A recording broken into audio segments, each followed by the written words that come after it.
बघा निर्लज्ज माणूस आहे. मला वेळा झाला की त्या कल्पना नाही मला. तो महामानव डॉक्टर बाबासाहेब आंबेडकर, बाळासाहेब ठाकरे, छत्रपती शिवाजी महाराज एका म्हणजे तुमचा मागे फिरणारा माणूस आहे का? तो मत मागायला गल्ली गल्लीत फिरतो असा मोठा मोठा माणूस.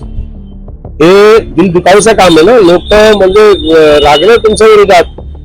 काय मला आम्हाला बघूनच अजिब हे वाटलं की कसं काय म्हणजे एका मोठा माणूस लोक याने काही मानणारा माणूस दैवत सारखा मानणारा माणूस तो तुमच्या मागे फिरतोय मत मागायला. आणि मला अजूनही कल्पना नाही आहे इलेक्शन कमिशन लोक काय करतात, पोलीस काय करतात.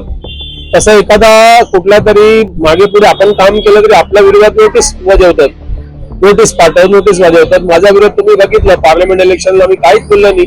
माझे केस दर्ज केले, मी कोर्टातून जामीन घेऊन आलोय.